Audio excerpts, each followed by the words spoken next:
Crack हुआ है eight 1862, violet कर रहा है 20 डिमा। रुचित, संक्षेप में एक टिप्पणी आपकी, डे लो पर ये स्टॉक आता हुआ, आईटी ने प्रेशर डाला है, निफ्टी आईटी है डे लो 7% नीचे। आई थिंक मोमेंटम अभी भी नेगेटिव लग रहा है ओवरऑल आईटी स्पेस में, और कोफोज में ऑल्दो एक ब्रॉडर अप ट्रेंड है, but with in a broader up trend ये 50 डेमा तक का एक करेक्शन नो बता सकता है जो 1820 के आसपास प्लेस्ड है। सो फिलहाल तो लग रहा है कि नो थोड़ी सी वीकनेस और कंटिन्यू रहेगी और 1820 के अराउंड के लेवल्स हम कोफोज में आते हुए देख सकते हैं। डे लो पर आके ट्रेड करता हुआ यहाँ पे कमजोरी है। खैर चलो विषय को बदलता हूँ मैं यहाँ पे, जरा प्लीज़ एक बार आते हैं इंश्योरेंस स्पेस पे। दरअसल मैक्स फाइनेंशियल्स और मैक्स लाइफ का जो मर्जर है ना, वो खटाई में पड़ सकता है, वो अटक सकता है। CNBC TV 18 को मिली जानकारी के मुताबिक जो इंश्योरेंस संशोधन बिल से में जो संशोधन के बाद ये पॉसिबली जो इसका इम्पैक्ट होगा वो ये होगा कि ये मर्जर जो है थोड़ा सा टल सकता है या फिर अटक सकता है। क्या है ये पूरा मुद्दा, कैसे है ये पॉसिबल हुआ है, बात करते हैं यश से। यश, समझाइए इसको।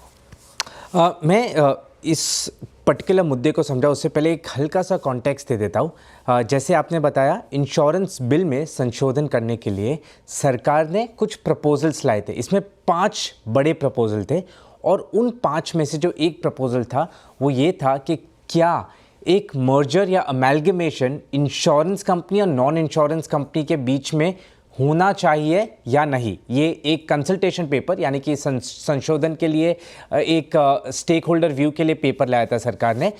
इसके बाद इंश्योरेंस रेगुलेटर जो कि IRDAI है, उन्होंने एक एक्सपर्ट कमेटी बनाई थी 7 मेंबर की, जिनके चेयरमैन थे SBI के पूर्व चेयरमैन दिनेश खरा जी।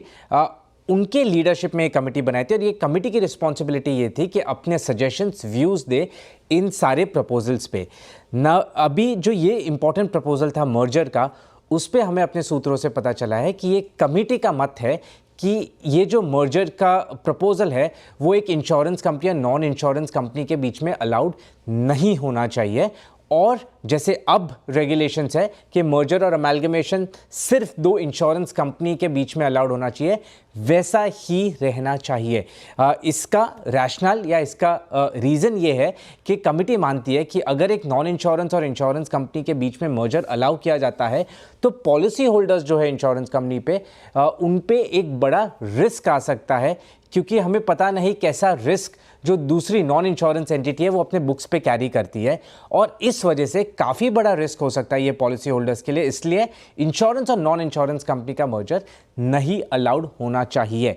अभी IRDAI के पास ये सारे व्यूज़ आ गए हैं और रेगुलेटर जो है सरकार के पास ये व्यूज़ लेके जाएगा, और डिपेंडिंग ऑन दैट सरकार संशोधन इंश्योरेंस अमेंडमेंट में करेगी। ये particularly important max financial services के लिए है, क्योंकि वो एक कंपनी है जो एक अप्रूवल मांग रही थी इस मर्जर के लिए, और जब से ये प्रपोजल आया था होल्डिंग कंपनी डिस्काउंट जो 20% तक था वो पूरा चला गया था। अभी वापस अनसर्टेनिटी आ जाती है वो मर्जर पे, और शायद वो होल्डिंग कंपनी डिस्काउंट वापस आता दिख सकता है। ओके, शुक्रिया यश। तो ये मैक्स फाइनेंशियल के लिए हल्का सा नेगेटिव इस समय। एक छोटा सा ब्रेक लेंगे, उसके बाद हमारे अगले मेहमान दिलीप भट्ट ये जुड़ेंगे इस छोटे से ब्रेक के बाद।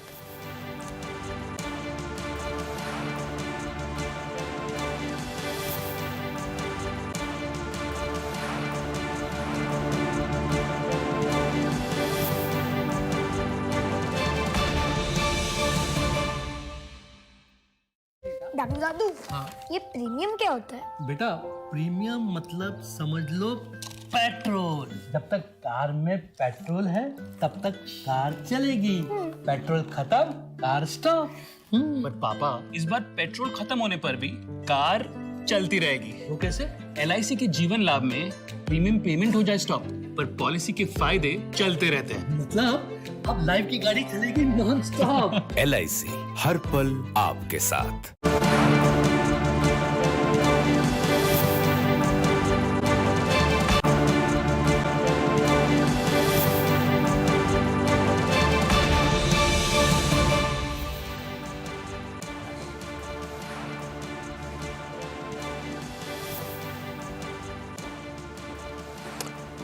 ओके, चलिए थोड़ा सा मार्केट में और वीकनेस बढ़ रही है और अब हमने कल का लो ब्रेक कर दिया है, तो 25,107 आज का फ्रेश लो।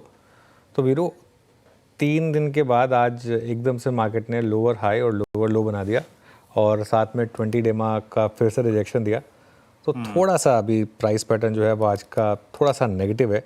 और इवन बैंक निफ्टी में भी आज थोड़ी सी गिरावट आई करीब 56,800 पर, तो थोड़ा सा प्राइस पैटर्न खराब है मार्केट का। तो ये मान के चले अनुज, यहाँ पे 20 डेमा का रिजेक्शन जब तक नहीं क्रॉस होता ये प्रेशर रहेगा, और जिस प्रकार से एफआईएस ने अपने शॉर्ट्स पे कैपिटलाइज किया अनुज, तो ये आई थिंक टसल बना रहेगा। 25,200 अभी है ना। बिल्कुल, थोड़ा तो है, खैर थोड़ी देर में डिटेल में जब हम स्ट्रैटेजी डिस्कस करेंगे तब बात करेंगे। फिलहाल के लिए काम करते हैं, दिलीप भट्ट जुड़ गए हमारे साथ, उनसे बात कर लेते हैं। Dilip ji, good afternoon. बताइए क्या मूड माहौल लग रहा है मार्केट को देखकर, स्पेशली अर्निंग सीजन का पहला हफ्ता आपके हिसाब से कैसा गया और यहाँ से अब आगे व्यू क्या रहेगा?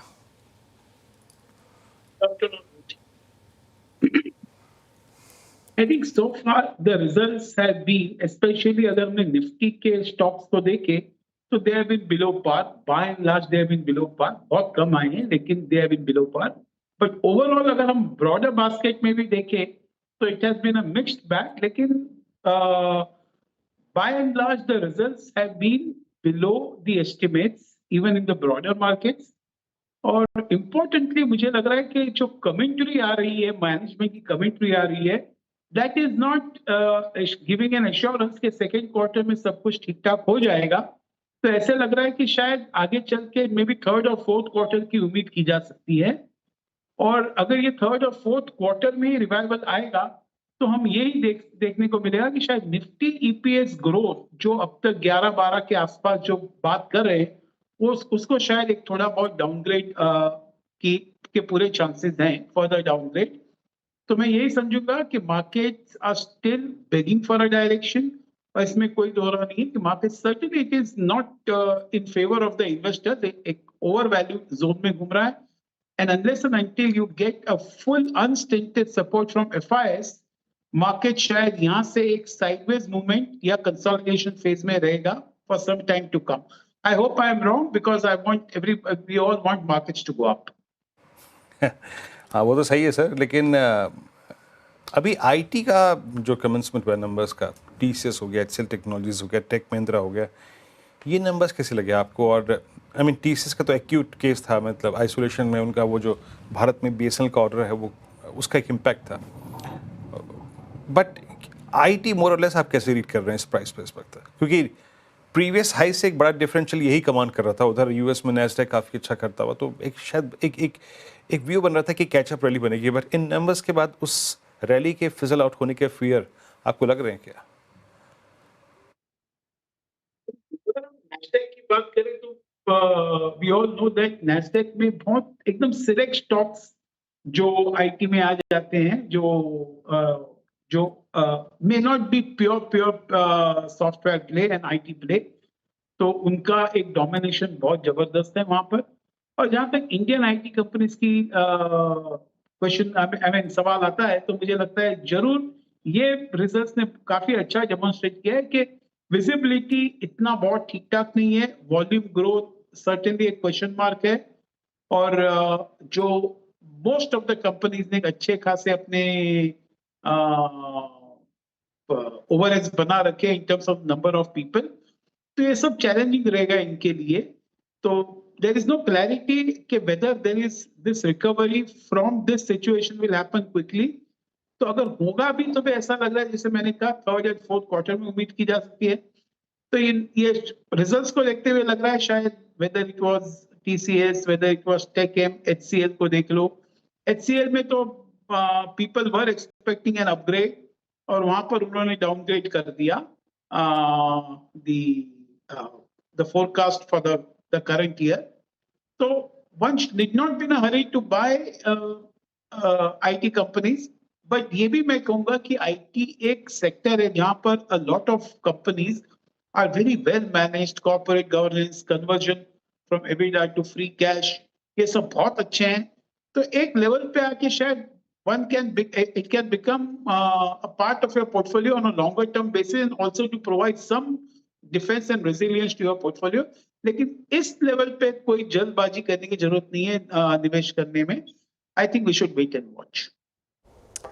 ओके, आईटी पे वेट एंड वॉच की सलाह फिलहाल। दिलीप जी गुड आफ्टरनून, श्रेया बात कर रही हूँ। हर स्पेस पर लेकर हम सवाल उठा रहे हैं। एफएमसीजी स्पेस मेरे रडार पे पिछले कुछ सत्रों से यहाँ पे बाइंग आती हुई नजर आई है। कुछ स्टॉक्स कंट्रीब्यूट नहीं कर रहे थे, वहाँ से भी अब कंट्रीब्यूशन आती हुई नजर आ रही है। क्वार्टर वन अपडेट भी ठीक ठाक दिखे हैं हमें काउंटर्स के। एफएमसीजी स्पेस पर अब क्या स्ट्रैटेजी आपकी तरफ से होगी, यहाँ पे खरीदारी की जा सकती है? ये समझूंगा कि एफएमसीजी सेक्टर में उम्मीद बहुत अच्छी तरह से बनी हुई है, बिकॉज जिस तरह से हमने जो आरबीआई गवर्नर का जो इंटरव्यू देखा और जिस तरह से उन्होंने बताया कि rural growth is very strong, तो ये एक बहुत अच्छा इंडिकेशन है फॉर द इकोनॉमी। और main thing is now whether the urban growth will come back, वो एक क्वेश्चन मार्क अभी भी रहेगा। अगर हम देखें कि अगर ये आईटी स्पेस में जिस तरह से जो वातावरण चल रहा है, तो शायद that can contribute towards keeping the urban growth a little more muted. और जिस तरह से वहां पर जो थ्रेट चल रहा है कि शायद people might be laid off और फ्रेश रिक्रूटमेंट बहुत धीरे से चल रहा है, तो इसको सबको ध्यान में रखते हुए लग रहा है कि शायद वो एफएमसीजी ग्रोथ में थोड़ा बहुत रूरल अर्बन इम्पैक्ट जरूर रहेगा एंड अर्बन इम्पैक्ट में गेट डिले। बट एफएमसीजी में और 2-3 फैक्टर जरूर है कि इन्फ्लेशन सोबर डाउन हो रहे हैं, तो I think the cost is in their favour and prices तो इतने जल्दी उन लोग रिड्यूस नहीं करेंगे। I think over next 3 to 4 quarters I think FMCG may show a good momentum in times to come, whether it is levers, whether it is ITC, whether it is Colgate, Nestle. I think some of this can be a good momentum bet on a broader basis, whether it is Dabur also. But on a secular basis, they still continue to be extremely expensive valuation-wise. Okay, चलिए IT की बात हो गई। अच्छा, एक बात बताइए, जो कैपिटल मार्केट से जुड़े स्टॉक्स हैं, खासतौर से मैं एचडीएफसी एएमसी पर आपका व्यू चाहूँगा। आप जो वन वे तेज़ी हुई, नंबर्स भी शानदार आए, क्या ये अब इन्वेस्टर्स की नई चॉइस बन रही हैं AMC stocks? I think AMC always was viewed very positively, especially because it's a sticky annuity business है और इसमें ग्रोथ होते ही रहेगा। लेकिन इस लेवल पे valuations are not in your favour, और अगर आप इन्वेस्ट भी करना चाहेंगे तो you take more than 2 to 3 years view इसमें, अगर if you want to make a very decent return in this. So what I would say is that one should remain invested in the AMC stocks. Maybe यहाँ से भी और एक 5-7% का rise आ जाए तो कोई नई बात नहीं है, because people are searching for growth. जहाँ पर भी ग्रोथ दिख रहा है वहां पर people are gravitating towards that. तो मेरे हिसाब से AMC में थोड़ा बहुत मोमेंटम और रह सकता है, लेकिन यहाँ से कोई डिसेंट रिटर्न देके जाएगा एक साल में, वो ऐसे नहीं लग रहा है। I will not be in a hurry to buy fresh. If I have it with me, मैं जरूर होल्ड ऑन करूंगा। ओके, कल सर आईटीसी होटल्स के नंबर्स आए थे, स्ट्रॉन्ग नंबर्स। ये स्पेस वैसे ही बहुत स्ट्रॉन्ग रहा है। होटल्स में आपकी सबसे प्रेफर्ड चॉइस क्या है इस वक्त? जहां तक पहले मुझे एक होटल में ऐसा लग रहा है कि अगर हम देखें कि ओवरऑल जो पीक था और जो एक्सूबरेंस था जो होटल और टूरिज्म में, specially in the hotel segment, वो शायद थोड़ा बहुत टेपर ऑफ होगा for next 2 to 3 quarters, because we can see that for whatever reasons, whether it was geopolitical, whether it was the say domestic political reasons, तो not political, domestic में जो कुछ भी हादसा हुआ उस हिसाब से तो देखा जाए तो ये होटल टूरिज्म में थोड़ा बहुत इम्पैक्ट जरूर आएगा over next 2 to 3 quarters also. So they may not show anything great growth from the current levels by and large. तो मुझे लगता है शायद होटल इंडस्ट्री में एक मौका मिलेगा, लेकिन प्रेफर्ड चॉइस में इसमें I think I will still prefer Indian hotels without any doubt. ITC hotels also looks pretty good and interesting.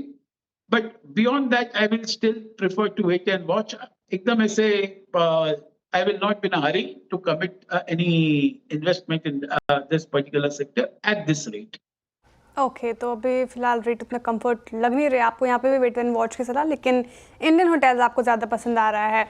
एक और स्पेस जहाँ पे अच्छी खासी बाइंग होती हुई नजर आई Dilip ji, cable and wire space, Polycab के नतीजे आए और नतीजे काफ़ी शानदार। हालांकि इन सारे स्पेस में स्पेशली आप पॉलीकैब की बात करें तो अच्छे खासे रिटर्न यहाँ पे जनरेट होते हुए नजर आए हैं।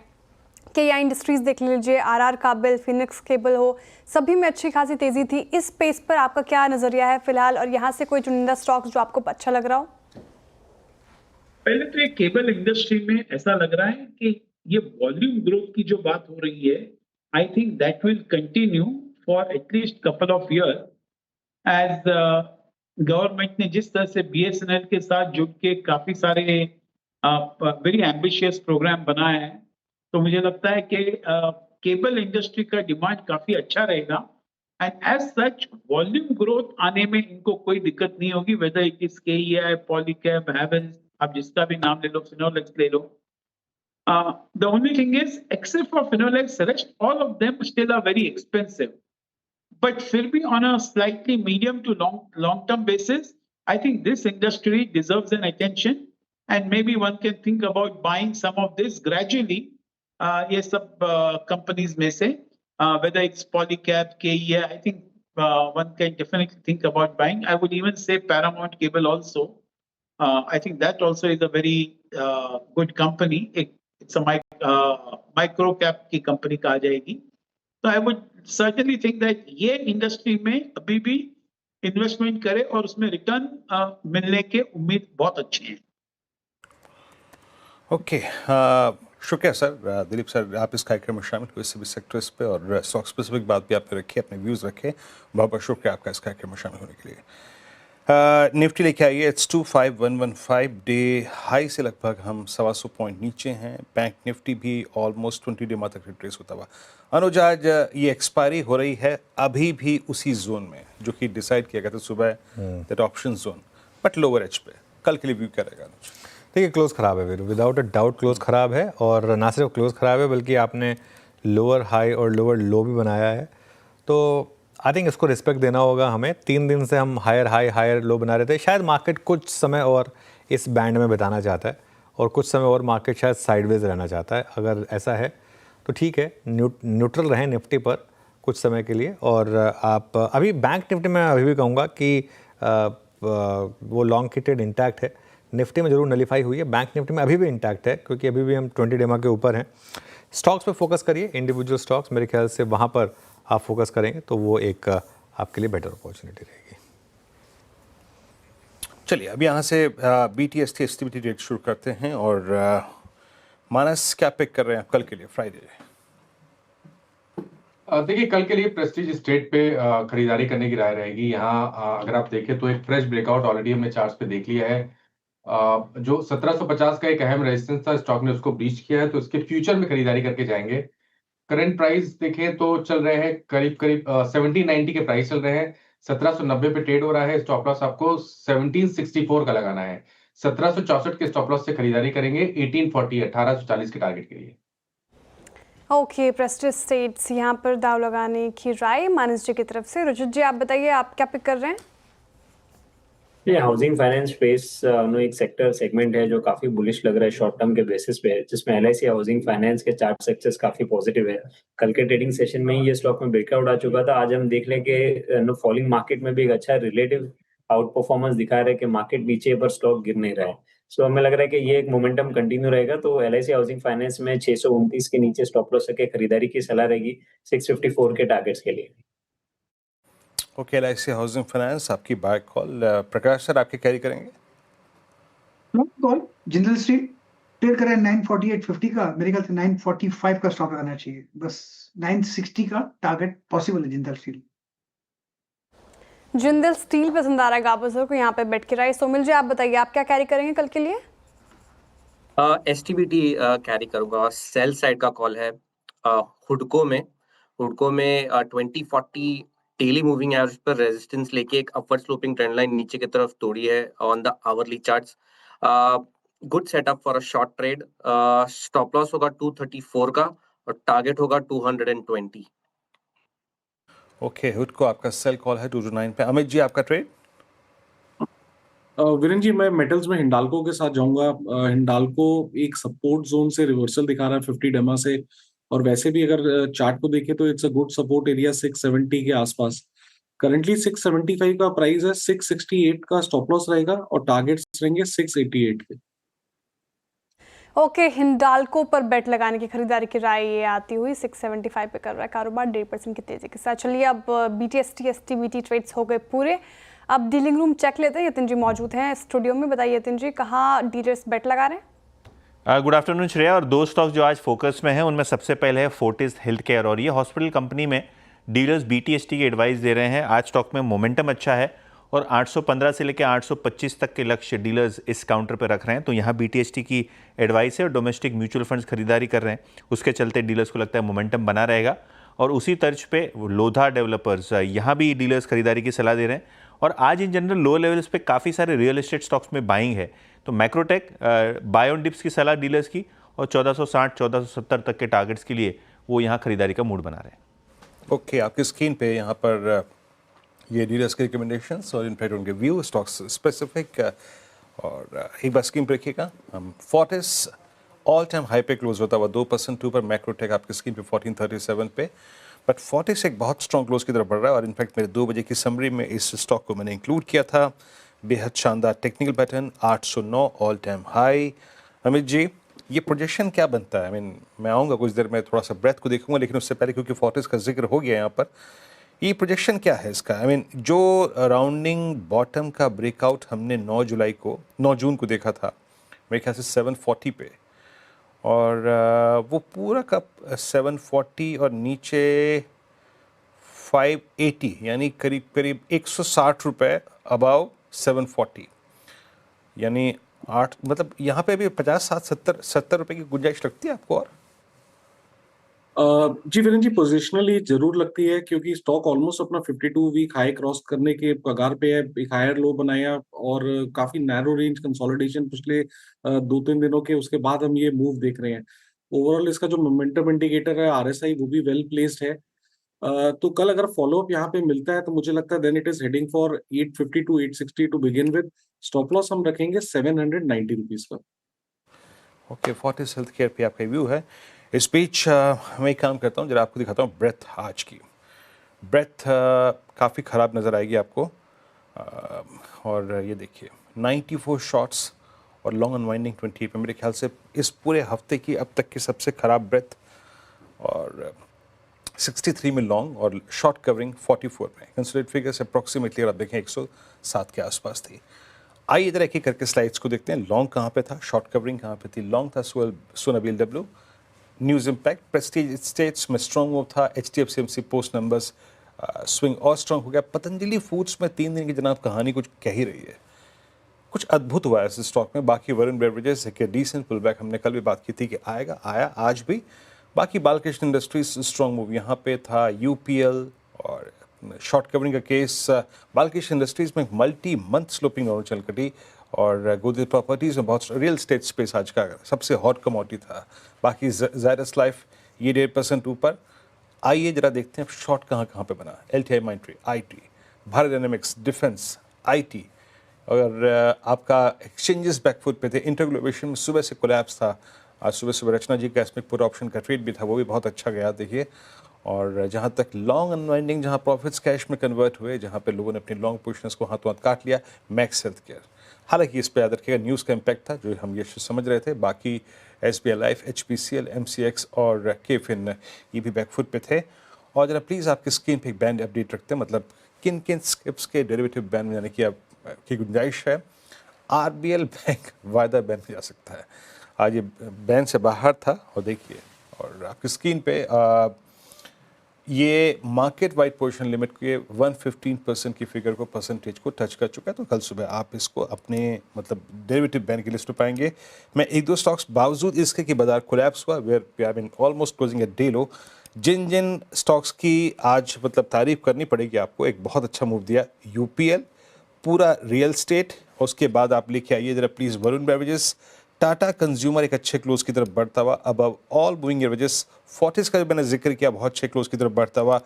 रियल स्टेट एंसिलरी स्पेस में एस्ट्रल ने बहुत अच्छा मूव दिया, और बैकफुट पे और थोड़ा सा अलार्मिंग है डिफेंस। मैं बताता हूँ आपको, जरा प्लीज़ लेके आइए आप आपकी स्क्रीन पे Bharat dynamics. It's not that कि ये आज टॉप लूजर तो मैंने बात छेड़ ली, नहीं, ये बात इस मंच पे काफ़ी समय से हुई है। अब इसने फाइनली फर्स्ट टाइम पोस्ट 20 मार्च 2025 अपना 50 डेमा तोड़कर ट्रेड करना शुरू किया है। मानस, मैंने ये रेड फ्लैग कई बार रेज किया, मैंने कई बार आपसे प्रश्न पूछा, इट्स टाइम टू एग्जिट और नॉट। फाइनली 1790 भी गया, 1780 भी गया। अब पोजीशन क्या बनता है? देखिए, डिसअपॉइंट तो किया है क्योंकि 50 डे मूविंग एवरेज के नीचे फिसला है, लोअर टॉप लोअर बॉटम्स का कंफर्मेशन है। Next target 100 day moving average आता है जो कि 1655 के आसपास है। कभी भी कोई उछाल मिले तो यहाँ पर निकलने की कोशिश करनी है और फ्रेश खरीदारी अब आपको केवल 1860 रुपए के ऊपर ही करनी है।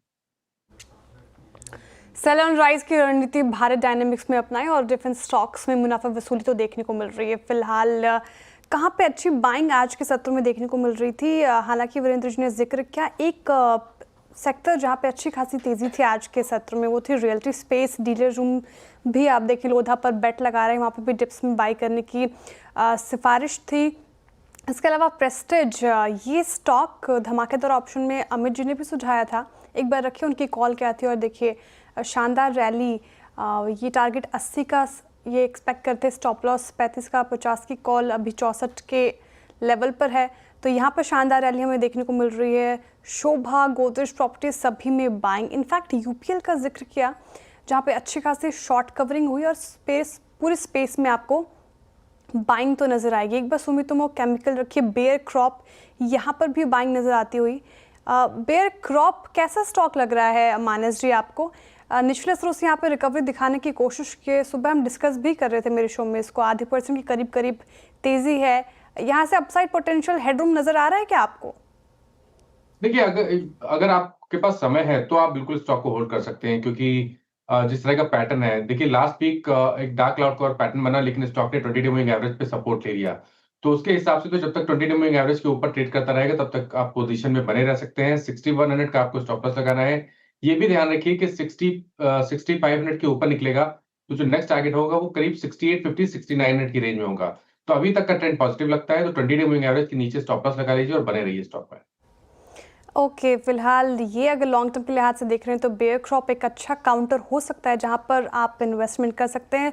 लॉन्ग करने की सिफारिश अभी आप होल्ड कीजिए। ऑटो एंसिलरी स्पेस में आज अच्छी खासी बाइंग थी। सोना, बीएलडब्ल्यू हमने, बालाकृष्ण इंडस्ट्रीज़ भी हमने जिक्र किया जहां पर अच्छी तेज़ी थी। इनफैक्ट अगर आप देखें कुछ और काउंटर्स जहां पर जाते जाते मूव हुआ है, एमजीएल, महानगर गैस, ये भी हमने डिस्कस किया। कल्याण ज्वेलर्स, एक बार ये रखिए, स्टॉक 2% से ज़्यादा की तेज़ी। इनफैक्ट आज नहीं बल्कि कुछ सत्रों से कल्याण ज्वेलर्स भी फोकस में है और यहाँ पर मूव देखने को मिल रहा है। रुचित जी, कल्याण ज्वेलर्स ज्वेलरी स्टॉक में ये इस पर्टिकुलर काउंटर पे क्या राय रहेगी? चार्ट्स पे कैसे प्लेस रहे यहाँ पे फिलहाल बेट लगाई जा सकती है क्या? काफी लंबे समय से स्टॉक के कंसोलिडेशन फेज में है। आज वो कंसोलिडेशन के ब्रेकआउट के साइंस तो है 600 के ऊपर, लेकिन फॉलो अप मूव के लिए मैं वेट करने की सलाह दूंगा क्योंकि काफी बार हम देखते हैं कि एक आध दिन के लिए स्टॉक ऊपर रहता है और आज डे हाई से थोड़ा कूल ऑफ भी हुआ है। सो कल का सेशन में वे अजय और एक वॉच करने की सलाह दूंगा। अगर कल फॉलो अप बाइंग अच्छी रहती है मॉर्निंग में तो फिर ही खरीदारी के सलाह स्टॉक में रहेगी। कल्याण ज्वेलर्स 599 पे क्लोज होने की तैयारी करता हुआ क्लोज खराब है ये। और जिसकी मैं कह भी रहा था, आई मीन 11 जुलाई, उसके बाद 14 जुलाई, उसके बाद 15 जुलाई, उसके बाद 16 जुलाई, उसके बाद आज के सेशन, इन सभी सेशन का पिन पॉइंट डायरेक्टर साहब कैंडलस्टिक चार्ट पे 20 डे में ड्रॉ कर देंगे। और पिन पॉइंट अगर आप देखें 20 डे से घूमा, कल भी घूमा, आज भी घूमा और इनफैक्ट अब क्योंकि ये टाइम वाइज जो करेक्शन हुई है उसके चलते 20 और 10 एक ही जगह आके कोलाइड हो गए हैं। यानी नाउ 20 एट 25,232 232 पे 20 डे है और लगभग 246 पे यानी वहाँ से करीब 7.2 पर 10 डे है। तो दोनों एवरेजेस आके यहाँ पे कोलाइड होते हुए पॉसिबली अगर आप देखें chances of negative cross over, मतलब 20 को 10 काटेगा नेगेटिवली और ये अगर होता है तो 16 अप्रैल 2025 के बाद पहली बार होगा। हालांकि मैं प्रीएम्प्ट कर रहा हूँ लेकिन बता रहा हूँ जस्ट लाइकली, क्योंकि एक जो फोर्स थी ना बैंक निफ्टी की वो थोड़ा सा बैकफुट पे आई और bank Nifty finally at 26810 is closing at 20-day exponential moving average, 20 दिन के अपने एवरेज के ऊपर। और जो आज लॉसेस थे, जो ये हमारी आई थिंक जो स्टोरी कोलैप्स हुई आज, उसके पीछे कारण था निफ्टी आईटी टुवर्ड्स डे लो। और ये निफ्टी आईटी का मैं बताऊं आपको, ये जो एलटीआई माइंडट्री में करेक्शन आया, टेक महिंद्रा में आया, टाटा एलेक्सी को देखिए आप, पूरा का पूरा आईटी, ये in terms of open to close सबसे वाइल्ड कैंडल है ये सेशन है in terms of price damage. और धीरे धीरे ये चार्ट निफ्टी आईटी का, मैं किसी स्टॉक का जिक्र नहीं कर रहा हूँ, एक इन्वर्टेड फ्लैग में तब्दील हो रहा है, जो कि एक नेगेटिव, जो कि एक मंदी वाली पैटर्न होती है। और मैं अगर कुछ देर के लिए वीकली पे कन्वर्ट करूं, तो जो बात मैं कल सुबह मानस से कर रहा था, आज सुबह भी कर रहा था, फाइनली निफ्टी आईटी क्लोज होता हुआ, हालांकि चार्ट्स शुक्रवार के यानी कल फॉर्म होंगे, बट नाउ हम क्लोज हो रहे हैं 100 week exponential average. Amit ji, picture थोड़ी डाइसी लग रही है निफ्टी आईटी के लिए? जी विनय जी, काफी खराब लग रहा है। इनफैक्ट निफ्टी आईटी एक वीक स्ट्रक्चर है, यहाँ पे कहीं भी हमें कोई स्ट्रेंथ नहीं नजर आ रही। इनफैक्ट जो मिड कैप आईटी भी प्रीवियसली रिजल्ट से पहले अच्छा कर रहे थे, they are also giving up like Coforge and all. तो एक बार इस सेक्टर को फिलहाल अवॉइड करना चाहिए टिल कोई there is a sign of strength. Okay, IT फिलहाल ये डेलो के आसपास निफ्टी आईटी पेन काफ़ी था, और रिजल्ट से पहले कुछ काउंटर्स में थोड़ा दबाव देखने को मिल रहा है। लेकिन फार्मा स्पेस में बाइंग थी, और मैक्सिमम अगर आप कॉल्स देखें आज हमारे पैनलिस्ट की तरफ से भी फार्मा स्टॉक्स काफ़ी सुझाए गए। जाइडस कविता जी ने सुझाया था, जाइडस लाइव सुझाया गया। आप देखें नेटको फार्मा, ल्यूपिन, टॉरेंट फार्मा जैसे स्टॉक्स में अच्छी खासी तेज़ी थी। एक बार ग्लेनमार्क फार्मा रखिए स्क्रीन पर, और ग्लेनमार्क फार्मा 1.5% की करीब तेज़ी के साथ क्लोज होने की तैयारी कर रहा है। निचले असरों से ये थोड़ा सा रिकवर हुआ, और एनालिस्ट मीट थी इस पर्टिकुलर काउंटर की, कुछ सरप्राइजिंग बातें नहीं कही गई है, ऐसा ब्रोकरेज भी मान के चल रहे थे। और न्यूट्रल की कॉल आई थी सुबह, टारगेट प्राइस भी काफ़ी नीचे का रख दिया है, 1500 का टारगेट प्राइस रख दिया। उनका मानना है कि जो न्यूज़ के बाद हमने 16% का अपसाइड पोटेंशियल देखा था, 16% की तेज़ी देखी थी, अब वो ऑलरेडी प्राइस में आ चुका है। तो उस खबर के बदौलत अब ग्लेनमार्क फार्मा नहीं भाग सकता, लेकिन बेस फिर भी मजबूत नज़र आ रहे हैं। गाबस से ग्लेनमार्क फार्मा एक बार देखिए चार्ट्स पे, 16% की तेज़ी वो ISB 2001 डील के बाद हमें देखने को मिली। उसके बाद भी कंसोलिडेशन ठीक लग रहा है यहाँ पे, या फिर यहाँ से भी और भाग सकता है? क्या चार्ट्स इंडिकेट कर रहे हैं? भाग तो सकता है, लेकिन थोड़ा स्ट्रेच है ग्लेनमार्क। 4 दिन से करीब अपमूव के बाद बहुत बढ़िया अपमूव मिला था डील के बाद, अब साइडवेज जोन चल रहा है, अपमूव ऑन है, लेकिन अपने आप को प्रोटेक्ट करने के लिए एक टाइट स्टॉप लगाना पड़ेगा, वो है 2175 पर। उसके ऊपर है तो ठीक है, कंटिन्यू लो, टर्न हुआ तो exit, enjoy the ride. Okay, Glenmark pharma थोड़ा धीरे चल सकता है, और अगर टू बी वेरी प्रिसाइज बात करूं तो यूएस के बिजनेस में सुधार होने की ज़्यादा उम्मीद है, तब यहाँ पे फिर एक अप मूव देखने को मिल सकता है। फंडामेंटली बात करते हो चार्ट्स पे आप लॉन्ग कर सकते हैं, इसको होल्ड करने की सिफारिश गाबसा की तरफ से भी आ रही है। चलिए अब क्लोजिंग की तरफ बढ़ रहे हैं, और क्लोज काफ़ी ख़राब एक्सपायरी दिन। निफ्टी की बात करें तो देखिए 100 अंकों से ज़्यादा गिरावट के साथ 25,113 के लेवल पर डे लो के आसपास ही क्लोज होने की तैयारी कर रहा है। बैंक निफ्टी में भी और दर्द गहराया, 372 अंकों से ज़्यादा की गिरावट निफ्टी बैंक डे लो के आसपास, 56,800, इनफैक्ट 800 के नीचे आ गया, 56,799 के लेवल पर डे लो के आसपास बैंक निफ्टी भी। तो क्लोज जाहिर तौर पर वीरेंद्र जी काफ़ी ख़राब एक्सपायरी के दिन, बिग वॉल पे समझते हैं आपसे, कैसी रही क्लोजिंग? बिल्कुल, देखिए श्रेया, जानते खराब क्या लग रहा है? खराब लग रहा है, आप अर्निंग्स आपकी ऐसी आ रही है ना, जो आपको 20 डे में पार नहीं करने दे रही। आज का डैमेज कहाँ हुआ? निफ्टी आईटी पे, अब टेक महिंद्रा, HCL टेक्नोलॉजीज, और फाइनली अगर आप देखें तो आपका TCS, इन सब ने मिलकर हमारे पास जो एक बहुत स्ट्रॉन्ग ब्रेकआउट का केस था उसको ख़त्म कर दिया। खैर, अब जैसा है सो है, let's see how banks will react post numbers. IT back foot पे आज का सबसे बड़ा नुकसान निफ्टी आईटी का क्लोज, मैं याद रखिएगा टिप्पणी कर रहा हूँ एक दिन पहले ही, but it's at 100 week exponential moving average. Nifty bank backfoot पे 350 अंक नीचे टुवर्ड्स क्लोज, ये भी एक टेक्निकल पॉइंट पे क्लोज हो रहा है, that's 20 day exponential moving average, यानी ये कल के लिए बहुत टेक्निकली महत्वपूर्ण लेवल है। बाकी मिड कैप में लॉसेस थे, खासा लॉसेस थे। आईटी को देखिए, उसके बाद एक बार एडवांस डिक्लाइन रेशियो को देखिए, हालांकि advance decline ratio evenly poised था।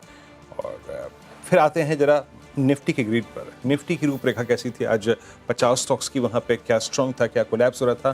तो आईटी ने आज एक बार फिर से मूड बिगाड़ा, जो कि Tech Mahindra, then IndusInd Bank, Infosys, SBI Life, Wipro, HCL Technologies और एटर्नल में भी एक ब्रेकडाउन आया। तो आईटी ने इस अर्निंग सीजन में अब तक पहले हफ्ते में काफ़ी प्राइस डैमेज हमें मतलब दिया है। टाटा कंज्यूमर, उसके बाद टाटा स्टील, हिंडाल्को, मेटल्स में आज स्ट्रेंथ थी। उसके बाद ट्रेंट, एमएनएम में अच्छा एक strong close towards, I think ये अपने करियर के सबसे सर्वोच्च स्तरों के आसपास क्लोज होता हुआ। हीरो मोटोकॉर्प, टाटा मोटर्स, उसके बाद ओएनजीसी, आयशर मोटर्स में मूव अच्छा था, आधा % का, doctor Reddy's, Titan, Adani enterprises, Cipla. उसके बाद बजाज ऑटो में मूव ठीक ठाक था, मतलब ये एक ब्रेकडाउन का केस था, लेकिन मतलब सिक्योर कर दिया उसने अपने आप को। और एनटीपीसी पिछले 3 दिन से पावर स्पेस में काफ़ी स्ट्रॉन्ग मूव है। बाकी मिड में थे जियो फाइनेंशियल सर्विसेज, कोल, उसके बाद एचयूएल, भारतीय एयरटेल, अदानी पोर्ट्स।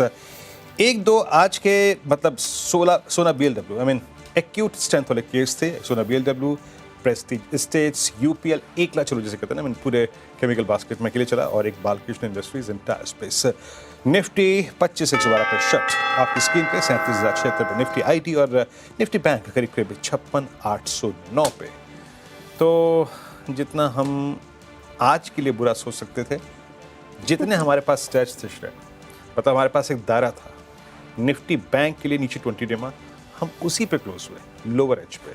निफ्टी के लिए 25,100 हम उसी एज पे क्लोज हुए, तो एक्सपायरी एट लोअर एज। लेकिन ऑप्शन राइटर्स श्रेया, उसमें कोई दो राय नहीं है, आज के इस सेशन में जीत कर गए और डायरेक्शन ट्रेड्स मिले, लेकिन क्लोज खराब।